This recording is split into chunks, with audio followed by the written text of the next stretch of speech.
సోనాపూర్ అనే ఒక గ్రామం ఉండేది. ఆ గ్రామంలో చాలా మంది ధనవంతులు ఉండేవారు. అదే గ్రామంలో మైకేల్ అనే ఒక యువకుడు ఉండేవాడు. మైకేల్ బాగా చదువుకున్నవాడు, తెలివైనవాడు కూడా. కాని పెద్ద సోమరిపోతు. అతనికి ఏ ఉద్యోగమూ చేయడం కూడా ఇష్టముండేది కాదు. ఉద్యోగం బుర్రలేని వాళ్ళు మాత్రమే చేస్తారు. నేను నా తెలివి ఉపయోగించి డబ్బు సంపాదిస్తాను. ఆ ఊర్లోకి టాంగాల మీద వ్యాపారులు తమ సరుకులను తరలిస్తూ ఉండేవారు. మైకేల్ ఆ దారిలో కొన్ని మేకులని వేసి దాక్కునేవాడు. వ్యాపారుల టాంగాలు పంచర్ అవ్వగానే మైకేల్ తన టాంగా తీసుకుని అక్కడికి వచ్చేవాడు. సేటు గారు, మీ టాంగా నడవలేక ఇబ్బంది పడుతుంటే మీరు నా టాంగా తీసుకొని వాడుకోండి. చాలా థ్యాంక్స్ మైకేల్. మైకేల్ తన టాంగాలో సరుకులను ఎక్కించుకుని వ్యాపారుల దగ్గర నుండి ఎక్కువ డబ్బు వసూలు చేసేవాడు. సేటు గారు, 5,000 ఇవ్వండి. ఇంత తక్కువ దూరం తీసుకువచ్చినందుకు నీకు 5,000 ఇవ్వాలా? నా గుర్రం నల్ల ద్రాక్ష మాత్రమే తింటుంది, అందుకే నా ఖర్చు ఎక్కువ అవుతుంది. 5,000 ఇవ్వండి, లేకపోతే మీ సరుకుల్ని నేను ఎక్కడి నుంచి తీసుకొచ్చానో అక్కడే దింపేస్తాను. ఈ విధంగా 1-2 రోజుల్లోనే అతను 1,000 రూపాయలు సంపాదించేవాడు. తర్వాత ఊరంతా ఆవారాగా తిరుగుతూ టైం పాస్ చేస్తుండేవాడు. ఒకరోజు మైకేల్ నది దగ్గర టైం పాస్ చేస్తూ ఉండగా అతని చేతికి ఉన్న ఉంగరం దానంతటా అదే వెళ్లి నదిలో పడిపోతుంది. నా ఉంగరం దానంతటా అదే వెళ్లి నదిలో ఎలా ఎందుకు పడింది? అప్పుడే నదిలో నుండి ఒక పెద్ద అయస్కాంతం బయటికి వస్తుంది. ఇంత పెద్ద అయస్కాంతం ఇంతకు ముందు నేను ఎప్పుడూ చూడలేదు. మైకేల్ ఒక ట్రక్కుని అద్దెకు తీసుకొచ్చి అయస్కాంతాన్ని దానికి కట్టి బయటికి లాగుతాడు. ఆ అయస్కాంతానికి బంగారు నగలు అతుక్కుని ఉంటాయి. ఈ అయస్కాంతం బంగారు నగల్ని దూరం నుండి కూడా లాగుతుందనుకుంటాను. మైకేల్ ఆ అయస్కాంతాన్ని తన ఇంటికి తీసుకువెళ్తాడు. దాన్ని ఎలా ఉపయోగించాలి అని ఆలోచిస్తాడు. నాకు అర్థమైంది, దీన్ని ఎలా ఉపయోగించాలో. మైకేల్ ఒక హెలికాప్టర్ అద్దెకు తీసుకుంటాడు. అయస్కాంతాన్ని హెలికాప్టర్కి కింద కడతాడు. ఆ హెలికాప్టర్ గాల్లో అందరి ఇళ్ల మీద నుండి ఎగురుతూ వెళ్తుంది. ఊరి వాళ్లు తమ మీద వేసుకున్న బంగారు నగలు, వాళ్ల ఇళ్లలో ఉంచిన మిగతా బంగారు వస్తువులు అవన్నీ వాటంతటవే ఎగురుతూ కిటికీల్లో నుంచి తలుపుల్లో నుంచి బయటికి వచ్చి అయస్కాంతానికి అతుక్కుంటాయి. ఈ విధంగా మైకేల్ బోలెడంత బంగారం పోగు చేసి తన ఇల్లంతా బంగారంతో నింపేస్తాడు. గ్రామంలోని కొంతమంది మైకేల్ ఇంటికి వస్తారు. మైకేల్, నువ్వు మా బంగారం దొంగతనం చేశావు. మా బంగారం తిరిగి మాకిచ్చేయి. ఎవరు చెప్పారు నేను మీ బంగారం దొంగతనం చేశానని? నేను మీ ఇంట్లో ఏమైనా దూరేనా? లేదు, నువ్వు మా ఇంట్లో దూరలేదు. అయితే విను, మీ బంగారం దానంతటా అదే నా దగ్గరికి వచ్చింది. ఎందుకంటే దానికి మీ దగ్గర ఉండడం ఇష్టం లేదు. నేను ఏ దొంగతనమూ చేయలేదు. మీ బంగారం మళ్లీ వస్తుందన్న ఆశలు పెట్టుకోకండి. కావాలంటే మీరు నా దగ్గర నుంచి బంగారం కొనుక్కోవచ్చు. ఊరి వాళ్లందరికీ అప్పుడు ఏం చెయ్యాలో అర్థం కాదు. వాదించడానికి మైకేల్ చెప్పింది కూడా కరెక్టే. అతను ఏ దొంగతనమూ చేయలేదు. బంగారం దానంతటా అదే ఎగురుతూ అతని దగ్గరికి వెళ్ళింది. ఊరి వాళ్లంతా కలిసి బీర్బుద్ధి అనే ఒక వ్యాపారి దగ్గరికి వెళ్లి జరిగిందంతా చెప్తారు. ఊరి వాళ్లకి బీర్బుద్ధి అంటే చాలా తెలివైన వాడని నమ్మకం. అలాగా? అతను మీ బంగారాన్ని లాక్కెళ్ళి నేను దొంగతనం చేయలేదని అంటున్నాడా? మనం అతని మార్గంలోనే వెళ్ళి దెబ్బ కొడతాం. బీర్బుద్ధి బంగారు నగల్లో నుండి బంగారాన్ని తీసి తన ఒక స్నేహితుణ్ణి కలిసి 100 క్వింటాళ్ల బంగారు రాయిని తయారు చేయమని అడుగుతాడు. ఇంత పెద్ద బంగారు గుండుని నువ్వు ఎలా కొనగలవు వీర్? నేను దాన్ని కొనడం లేదు. కేవలం 1 రోజు కోసం మాత్రమే అద్దెకి తీసుకుంటాను. బీర్బుద్ధి 100 క్వింటాళ్ల బంగారు రాయిని తీసుకువెళ్లి ఊర్లోని ఒక పెద్ద ఇంట్లో ఉంచుతాడు. ఆ సాయంత్రం మైకేల్ తన హెలికాప్టర్ని అయస్కాంతానికి కట్టి ఎగురుతూ ఆ ఇంటి మీద నుండి వెళ్తూ ఉండగా 100 క్వింటాళ్ల బలమైన బంగారపు రాయి అయస్కాంతాన్ని తన వైపుకి లాక్కుంటుంది. ఇదేంటి, తాడు ఎలా తెగిపోయింది? నా అయస్కాంతం ఎవరు తీసుకున్నారు? మైకేల్ ఆ ఇంట్లోకి వెళ్తాడు. అప్పటికే ఆ ఇంట్లో వీర్బుద్ధి మిగతా గ్రామస్తులు ఉంటారు. నా అయస్కాంతం నాకిచ్చేయండి. మీరు నా అయస్కాంతం దొంగిలించారు. మేము నీ అయస్కాంతాన్ని దొంగతనం చేయలేదు. దానంతటదే మా ఇంట్లోకి వచ్చింది. ఎందుకంటే దానికి నీ దగ్గర ఉండటం ఇష్టం లేదు. ఒకవేళ నీకు అయస్కాంతం కావాలంటే వ్యాపారుల బంగారాన్ని మొత్తం తిరిగిచ్చేశాయి. మైకేల్కి అప్పుడు మరో మార్గమేదీ కనిపించలేదు. అతను అయస్కాంతానికి బదులుగా వ్యాపారుల బంగారం మొత్తం తిరిగిస్తాడు. ఈ అయస్కాంతాన్ని నువ్వు నదుల్లోనూ సముద్రంలోనూ ఉపయోగించు. ఎందుకంటే ప్రవాహంలో ఎన్నో వస్తువులు కొట్టుకు వస్తాయి. అలా చేసి నువ్వు డబ్బులు సంపాదించుకో. మైకేల్ వీర్బుద్ధి మాటలు విని ఊరి వాళ్ల బంగారాన్ని కాజేయడం మానేస్తాడు.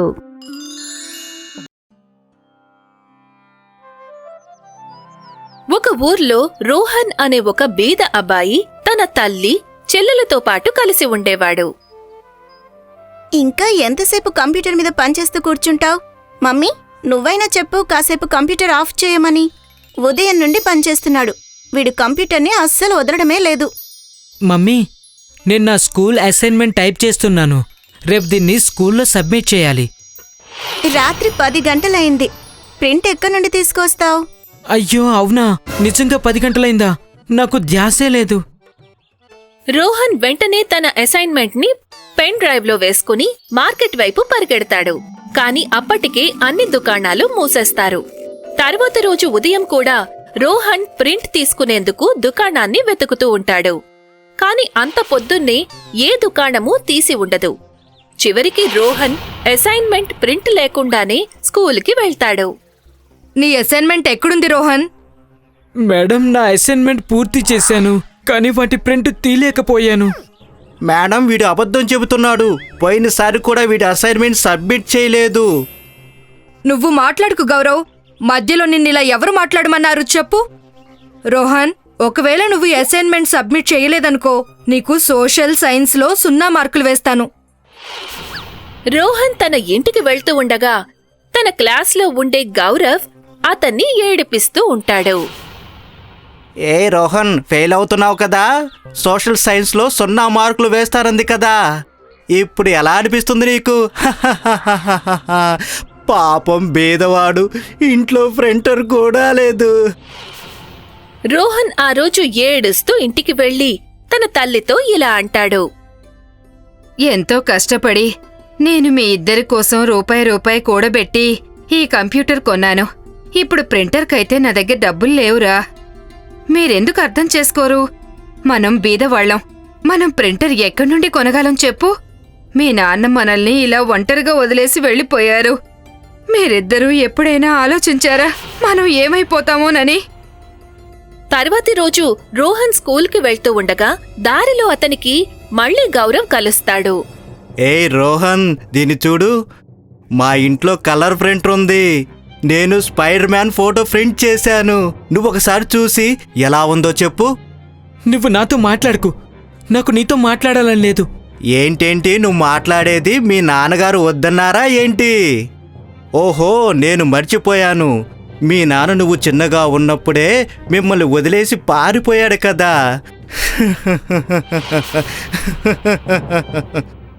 రోహన్కి గౌరవ్ మాటలను భరించడం చాలా కష్టంగా అనిపిస్తుంది. ఏదో ఒకటి చేసి తాను ఒక ప్రింటర్ తెచ్చుకోవాలని రోహన్ నిర్ణయించుకుంటాడు. అందుకోసం అతను ఏదైనా చెయ్యాలి అనుకుంటాడు. ఆ రోజు రోహన్ స్కూల్ వదిలేశాక ఇంటికి వెళ్లకుండా ఒక బస్ ఎక్కి పట్నం వెళ్తాడు. పట్నంలో చాలా ప్రింటర్ దుకాణాలు కనిపిస్తాయి. డబ్బు సమకూర్చుకోవడం నా వల్ల అయ్యే పని కాదు. ఈ దుకాణంలో ఇన్ని ప్రింటర్లున్నాయి. ఏదో ఒకటి చేసి ఒక ప్రింటర్ని ఎత్తుకెళ్తే నా అవసరం తీరుతుంది.